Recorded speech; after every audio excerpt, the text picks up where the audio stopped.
What's up? I really got to think about how I wanted to do this video, but I think I'm just gonna speak from the heart, I think, before we get into anything crazy. Likely the title of this video is gonna be something along the lines of City Boy Goes Camping for the First Time, or Extreme Camping Gone Wrong, or Boundary Waters Trip Unprepared. All of those sound pretty tame to what you're about to witness and hear from me. A lot of this trip was not filmed due to me feeling the need to specifically lock in and not die. So a lot of the times where I felt okay enough to film, you're gonna get subsidiary. Why am I saying that word weird? Subsidiary. You're gonna get some subsidiary film kind of woven into the different stories that I'm gonna tell. Not stories, it's one long story, right? With about 20 minutes of film, of actual film that you'll be able to see firsthand and not just be like a whale's tale or whatever you wanna call it. So let's start at the beginning. I was asked from some friends, or really just people I haven't talked to in 8-10 years, okay? They were like, hey, we're planning a Boundary Waters trip. Would you be interested? And obviously, now that I'm starting YouTube, I'm very interested in every single opportunity that comes my way. I am more willing, more open-minded than I've ever been in my 25 years of living on this earth, and I couldn't have been more grateful or excited about experiencing something such as camping. I have never camped. I have never slept in a tent. I've never camped. So let's just get right into it, okay? I drove with friends to go to the Boundary Waters, and when we were about 4.5 hours, 5 hours in, this happens. Just stopped on you? Yeah.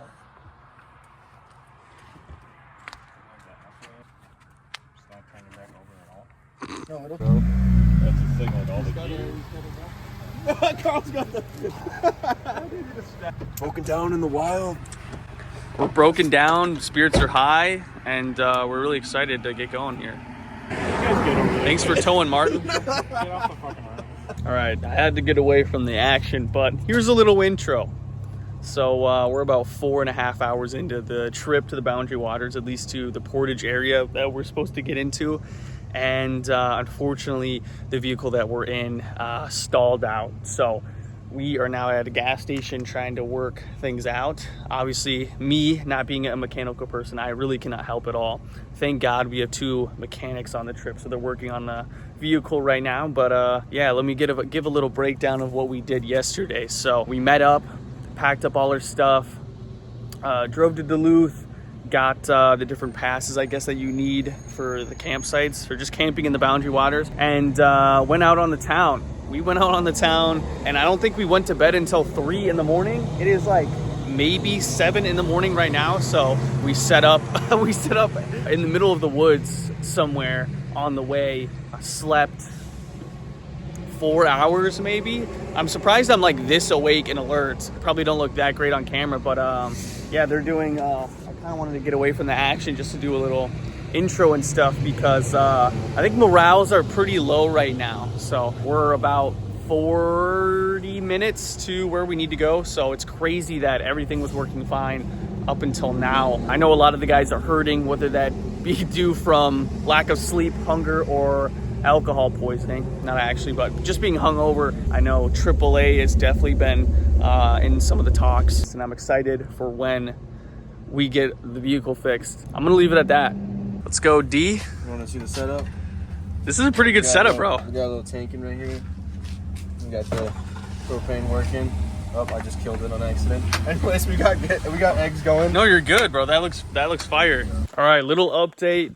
We got a tow truck, and it towed, I don't even know how many hours, how many miles, maybe 3 plus 4. And we now have a new car, and we have a trailer, so we're loading that up right now. You'll see over here. But it's looking pretty good. I think the boys are excited. I'm very excited. We got Mr. Celeb over there on the phone. And yeah, we just got to load up the canoes and stuff, and we'll be on our way finally. This has got to be the funniest sign I've ever seen in my entire life. Color TVs. Room phones. It doesn't get better at the Motel Ely.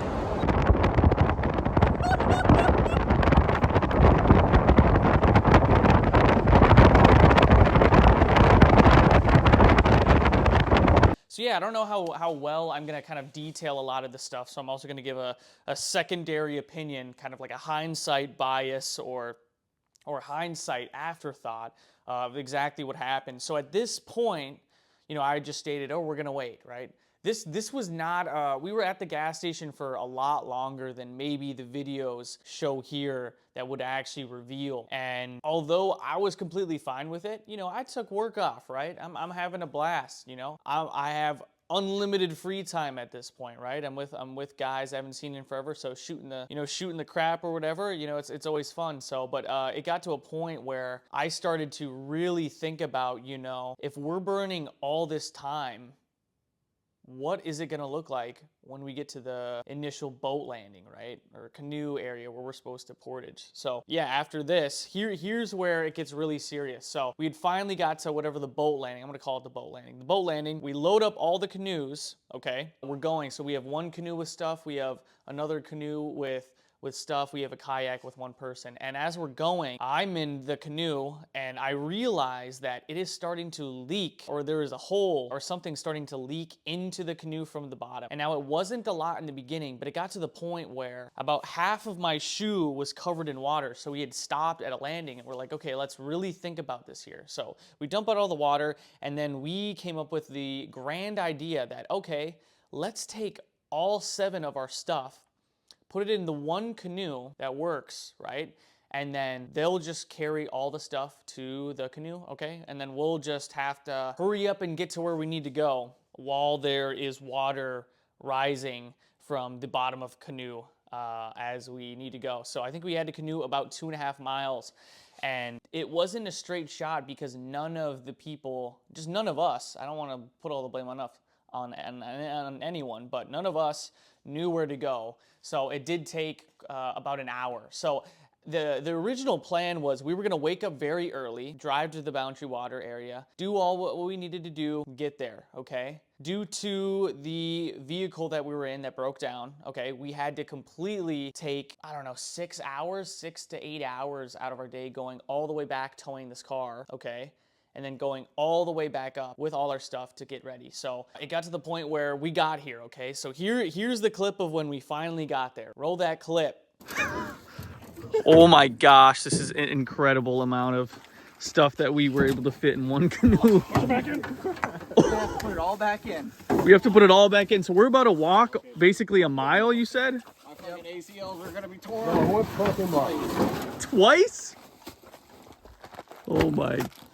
All right, I'm gonna give another hindsight idea, or not hindsight idea, but hindsight thought of exactly what I was not prepared for at all. So we had finally got to the entrance of the portage area to Crab Lake, which is a lake that's in the Boundary Waters. And now it was time for us to unload all of our stuff, the canoes, bring the canoes through this trail to the campsite, okay? And it was late. I think at this time it was roughly 6 p.m., maybe 7. We are now carrying all of our stuff with headlamps because it's sunset at this point through the woods. And what I never realized, because I've never camped, okay? It's not a nice paved trail, right? There's big boulders everywhere, tree roots.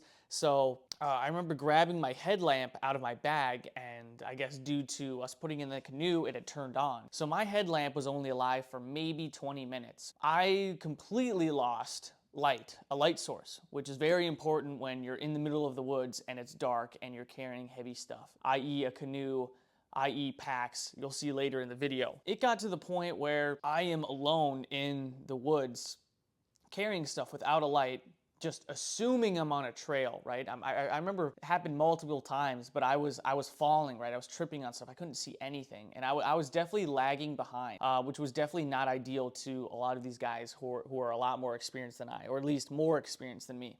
It ended up being, you know, 1.5 miles. I'm gonna say it's somewhere in between there, of us bringing something through a rugged path that's, you know, elevated like hell, rocks, tree roots. It's not nice and easy. And we're doing one trip, then back, then one trip, then back, then one trip. So about, I'll just guesstimate, 6.5 miles, right? And then it's all heavy stuff. So I'm out of breath. So roll the clip of some of this stuff. This is the hiker's fit. Take a little break. It's pitch black, as you can see. probably the best time to do this. We got Martin. Martin's our guide, aka the lion. Yeah, that's it. I'm sweating and I'm tired. Oh my gosh, that's really bright. All right. All right, roll the clip of us finally getting to where we need to be in pitch black darkness in the middle of the woods.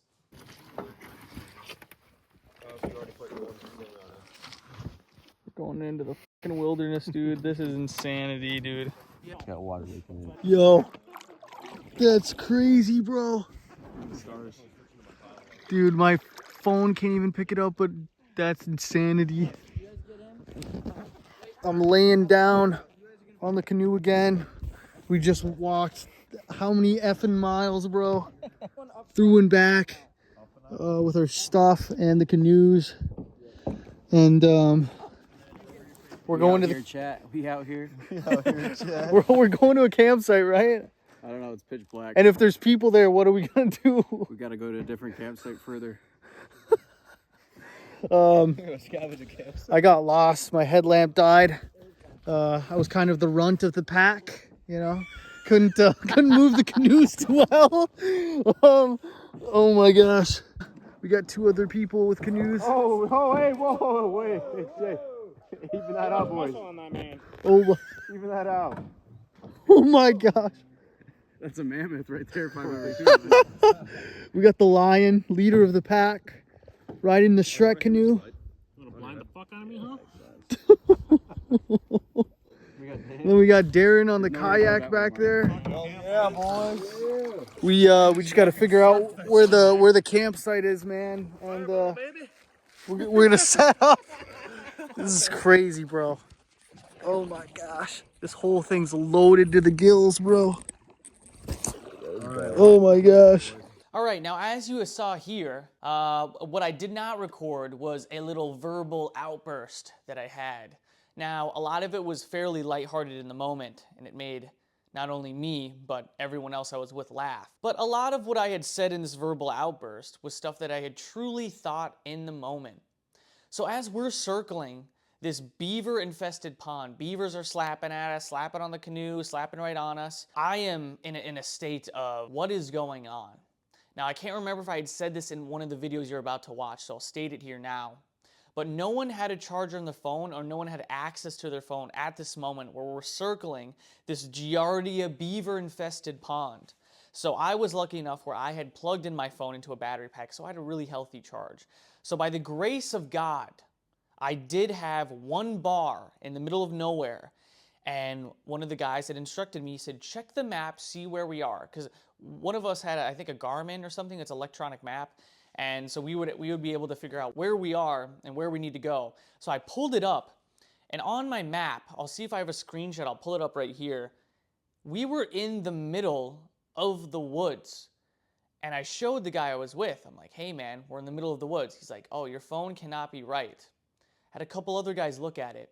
We realized right then and there, we had been circling this tiny beaver-infested pond that we had genuinely all thought was the boundary waters, liquid area that we needed to finally portage through to get to our specific campsite, which was a complete false reality that all of us were living in the moment. So I had this verbal outburst. I'm like, what is going on? This is crazy. I'm exhausted. This is some of the most physical, demanding things that I've ever done, right? Some of these guys are ex-military. I am not, obviously. And it got to the point where, you know, I had a little, whatever, meltdown. I'm like, what's going on? You know, I'm just like laughing. But in reality, I really did mean all the words that I was saying. And so we made the decision. We got out of the beaver-infested pond. I don't know if this is in the video that's going to play after this. But one of the guys, we get out, he takes so only, at this point, only 2 of us had light packs out of 7, or headlamps, excuse me. One of the guys, he panders over to the left, and he's like, oh, the trail's here. So we're all like, oh my gosh, how did no one see it? Well, obviously no one's gonna see it because we have 2 lights. It's pitch black, and at this point, we see what looks to be some sort of mini portage area to get into water to a campsite, right? That none of us have ever been here before. So we have 2 guys. They're like, oh, we're gonna scout it out. Let's see if this is a legit trail. So we sit there, 5 of us, sit there while other, two other guys scout. They come back maybe 20, 30 minutes later, like, oh man, there's some coyotes that I guess came back. They came back in a little bit of a rush. We're like, okay, well, is that the trail we need to go? They're like, no, it's a dead end. So at this point, we had sort of had a democratic approach to, okay, let's put it to a vote of what we do next. And what we decided on as a group was we went and did 3 trips back from where we were of the beaver infested pond to the entrance of the original portage area to illegally set up camp, legally set up camp at the entrance of the portage area. So that's what we did. We took another maybe 2 hours to do all that, set up tent, we went to bed, and yeah, it was so uncomfortable, but it didn't matter to me because I was so emotionally and specifically physically just exhausted and disabled that I just passed out immediately. So we woke up and rolled this clip of what we're gonna do next.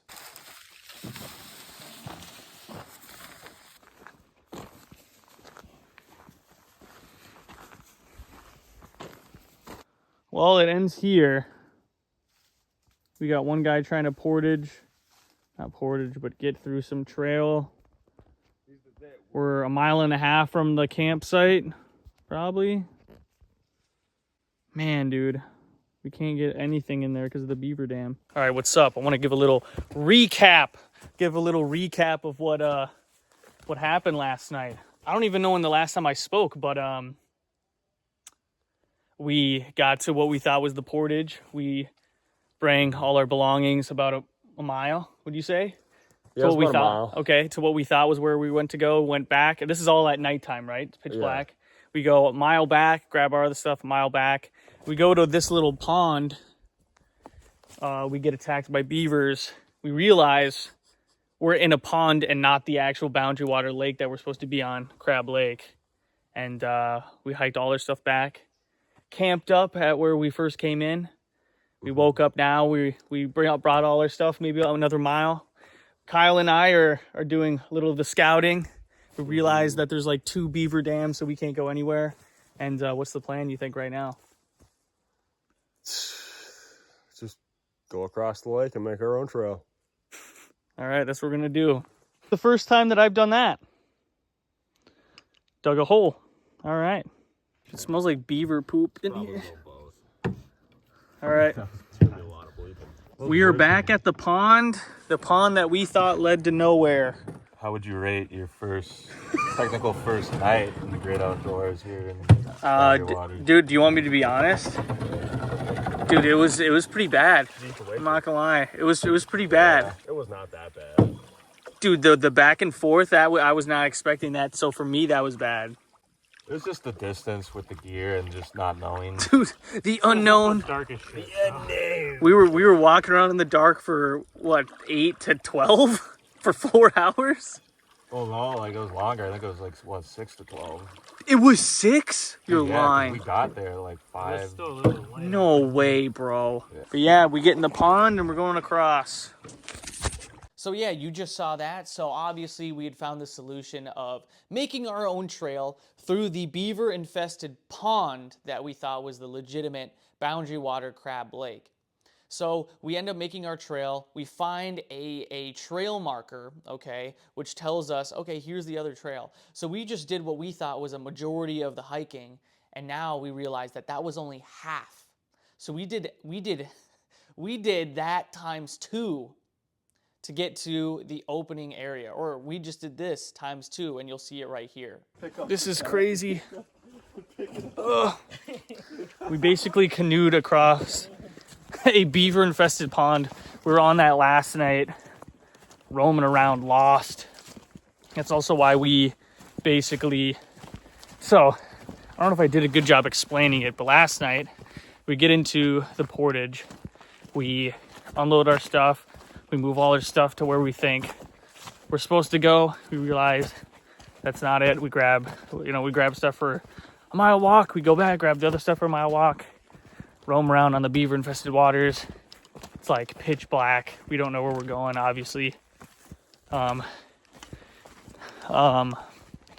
Then we're like, okay, we need to set up camp. So we grab all our stuff, do one trip back, another trip back. I need to look at how many calories I was or how many steps. Probably the most cardio I've ever done, at least with weighted stuff. But now we think we know where we're going. We saw a trail marker because it's morning and we can actually see. Another side note, most of us had headlamps. I think by the end of it, 2 of us had it. So we're walking in pitch black, just following the trail. This is a lot nicer of a trail. It's pretty flat. The other one is just rocky. So, I mean, in the dark, I fell so many times and just tripped and stuff, but it should be pretty standard here. But yeah, I think we're finally on the up and up with finding the campsite. Yeah, I'm f***ing dead. I'm dead. I can't even record myself. Oh, I'm in pain right now. Oh my gosh, we're here. We're here. Oh, this stuff is so heavy. I hurt like a trucker. Oh, I can't even speak. Oh my gosh, that's the water. I can't believe it. I actually thought it was endless. Oh my gosh, I'm so happy. I'm so happy. This is magnificent. This, ladies and gentlemen, is the Boundary Waters. This is why I came here. This is why myself and my group. I need to take this stuff off me. Oh my gosh. I can't even tell you how much that freaking weighs. But it weighs as much as me. Oh my gosh, we're finally here. Oh my gosh. That hurts pretty bad, I'm not gonna lie.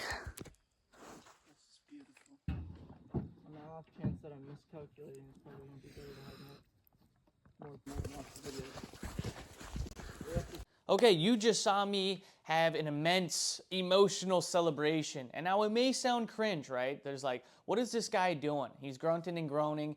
He's thanking God. He's doing whatever. I truly, in that moment, could not have been happier because I signed up and I was so excited for this trip for months, not knowing what was ahead of me at all. So this was a complete and utter culture shock.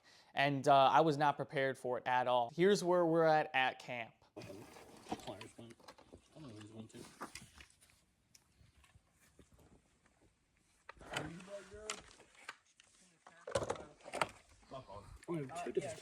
Sweet. So one of the biggest injustices that I did to this video, as well as my whole group, right? Because I came here to film this, is that I really didn't film a lot when we were at our campsite.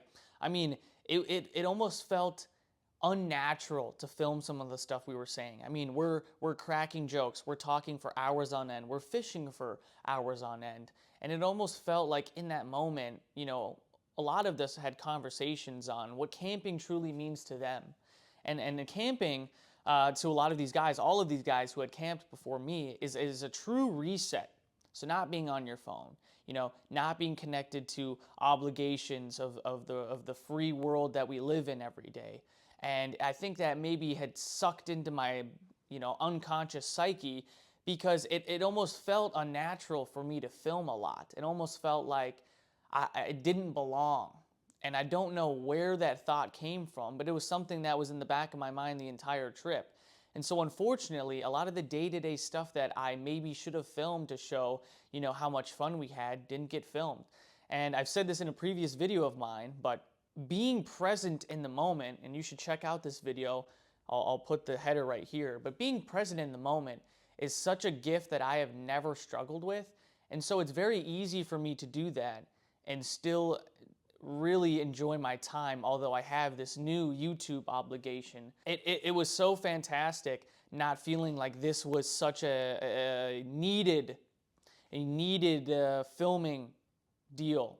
Like I wasn't getting paid to do this. This is something that I've set out to do, and I had felt like I had done enough. So a lot of the stuff we talked about and fished, I mean, you can only watch so much fishing stuff. So I have stuff here and you'll see it, but it can only be so much. So here's what we did while we camped. The hunter-gatherers come back. Oh my gosh! I see that. Who caught it? Raise your hand. What did you do? And look at that beauty. Dude, that is tough. Good fish, Dan. No, that's all Nate over there. All right, let's you know, do the deed. Let's kill and cook it. So, that was my first time doing YouTube stuff. So, yeah, we're going to put this in here and let it die. Let it suffocate in the inhumane way and then eat it later. Eat it later. All right, what's up? I haven't done an update in a little bit, but we finally got to the campsite. I felt like I kind of needed a little break from everything, but we got a bunch of people out in canoes catching fish. So I'll give you a little tour, okay? You walk up. Obviously, we have stuff to hang our dry clothes. We got another fisher right there. Walk up here. This is our like 1 million person tent. I feel like this could realistically fit 10 to 12 people. I don't know. It's massive. Let's go in. Actually, it's zipped up and I can't do a recording, but we got a lot of people's stuff right here. Tried to clean it up a little bit, but this is our main campsite as I just tripped over the tent. So a lot of chairs. I guess normal campsites, they're I guess more open, but yeah, there's where we're gonna cook stuff. This is a lot of our stuff. We kind of just got here and then chilled out a little bit, but yeah, it's pretty sick. I don't think I detailed this either, but we have 2 canoes and a kayak, and unfortunately one of the canoes, it has a hole, or what we believe to be a leakage. So we're usually not on it very long, just due to it leaking water. So we have one main canoe that we have all the stuff on, and then most of the people on the green one, and then we have a small kayak, but that also has a hole in it. Everyone's fishing right now. I took a break. I got a little sick of it, but I made a little shank. Shank is the wrong term for it, but I'm trying to make some sort of wood art. But I guess it is just like a shank. It's not really sharp. But I guess the tip is, but yeah, we actually caught a muskie, which you did see earlier. So we're going to try and catch as much as we can tonight, and then make a fish fry, so...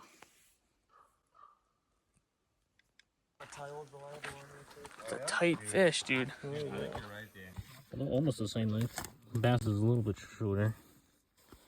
All right, this is real night 1 at the campsite. I'm pretty tired. I felt like I went to bed really early, and I still only woke up at around 8, 9 something. So I'm not used to sleeping on the ground. So I'm pretty sore. That's a new feeling, and I obviously don't feel as well rested, but it was awesome last night. I mean, fishing up here is incredible. I've never seen the amount of, northerns or pikes getting caught in such a small amount of time. So last night we, caught a fair amount of fish. We filleted them, and then we're going to save them for today. So I believe one of the guys is making pancakes, which is a huge thing to look forward to. It's also crazy. This is probably the most dirty I've ever felt. I got a bath in the clean lake coming soon. This was really fun to make. I think I said that earlier, but I might make a bunch of random tools. I might make a fork or something. It's weird having like unlimited free time right now. Yeah, beautiful, beautiful time. It was really cold last night. I slept in all my clothes. But the wisdom from above is first pure. And their corrosion. Picking up some firewood. Oh my! Oh my gosh, bro. What's up? This is our last full day on the trip. Getting some early morning, canoeing and fishing in. I really didn't film a lot yesterday. I think really just us filleting the fish. I forgot we had made pancakes. I've kind of really been off my phone a lot, so I don't have a ton to share. I think I'm getting more used to sleeping on rocks and on the ground, although I wake up stiff every morning. So all right, we got a peanut butter sandwich with jelly, trail mix, so raisins, M&Ms, cashews, peanuts, almonds, as well as beef jerky. That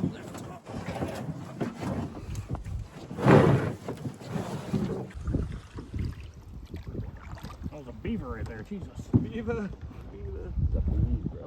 Awesome.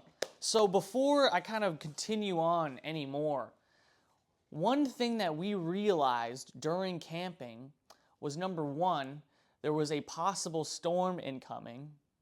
So this was a Monday through Friday trip, okay? Number two, not only did the canoe have just a leakage issue, now the single kayak that another person brought had a hole. So on Thursday, we had spent, or a majority of the group had spent time searching for sap on nearby trees to repair the kayak with nature's glue. So we did that, okay? And we ended up coming to a vote on about Thursday at 1 that, you know what, it might be a good idea to leave early, okay? So Monday we left, that was scratched. Tuesday we get in, you know, probably 3 p.m., so we have a whole afternoon. Now Wednesday was a full day, now it's Thursday, okay? Thursday at 1 p.m., we had all made it a democratic decision that we were gonna pack up and basically leave. So that's what we did. And if I thought I was scared for my life the first however long of this video where we were lost in the woods, technically speaking, I brought this up to the group. They don't like the term we were lost. I think by definition, we were lost. We did not know where to go. And so using that term, we were lost, I think it would be, I can't think of a non-vulgar word to say, but I was a little bit of a okay? I was a little bit of a when all this was happening, and I wasn't necessarily scared, but I was anxious for sure.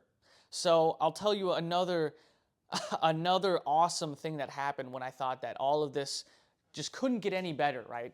So at this point, I'm used to the portage stuff, the carrying stuff back and forth, and the canoe back and forth and back and forth. I'd already done it, and it's in the daytime, so it's a lot easier. But it got to the point where we're at the entrance of the portage, and now we have to canoe 2.5 miles to where our cars are, okay? And this storm was coming in. It was a light storm, and when I say storm, it's not thunderclouds and tough rain. It's just windy and dark clouds. So due to the kayak having a hole, the canoe having a hole, our now solution is the big canoe now has all of our stuff in it. Every single thing that all 7 of us had brought in the canoe, and 1 or 2 people are on the canoe and they're gonna take it back. The guy with the kayak is like, I should be fine, but if anything goes wrong, like we have walkie-talkies, we have phones, like we'll talk. So I am in the big canoe that has a leakage issue with 3 other guys.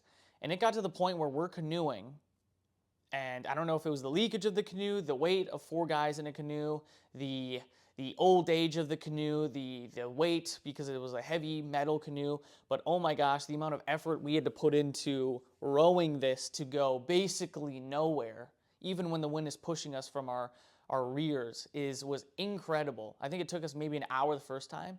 Now I'll tell you, it took us probably an hour and a half to get there coming back, and that's because the wind started to pick up a lot, and it ended up sucking us into the middle of the lake.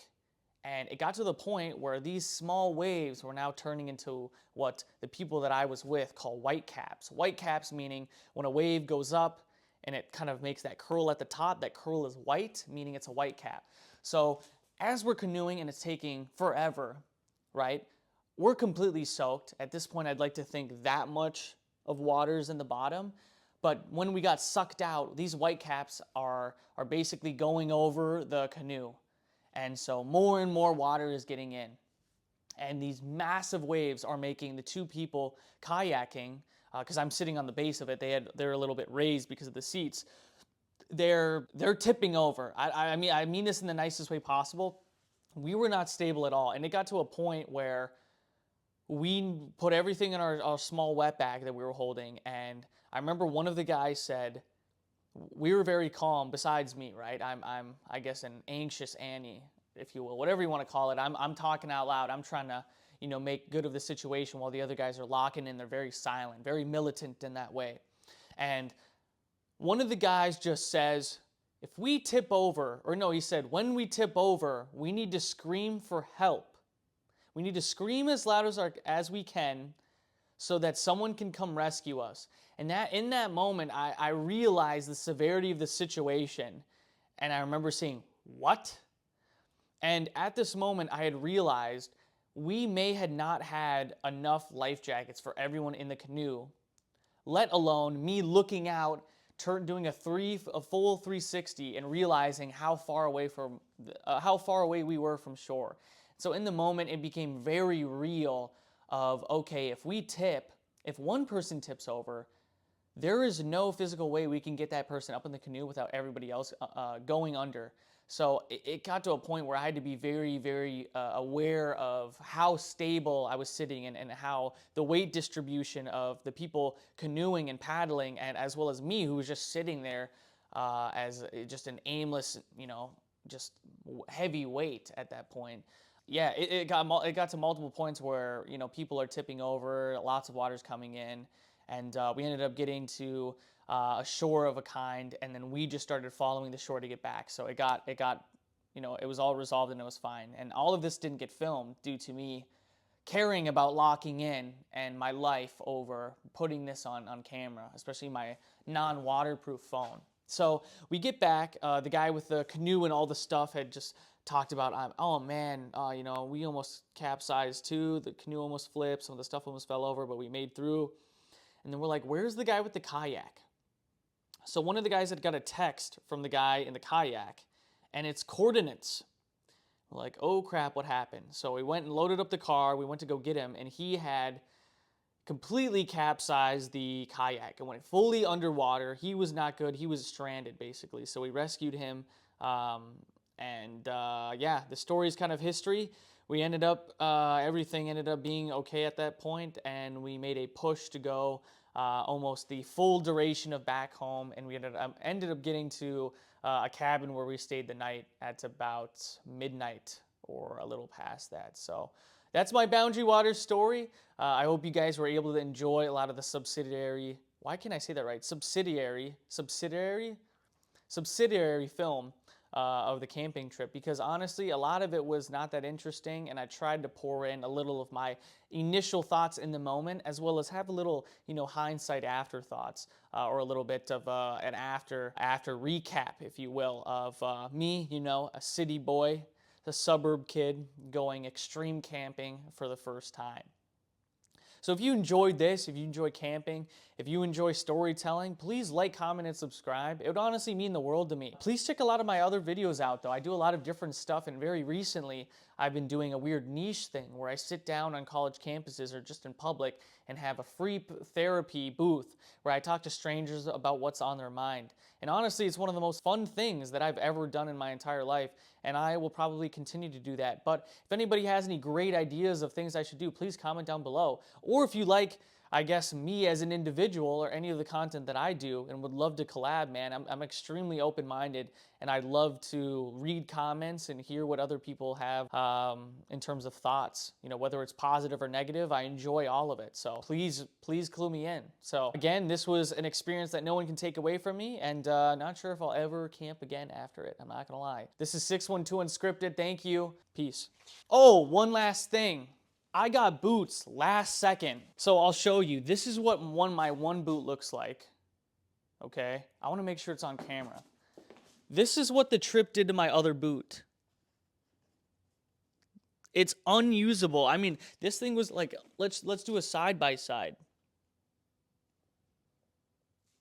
I don't know how I make it. The whole bottom fell off.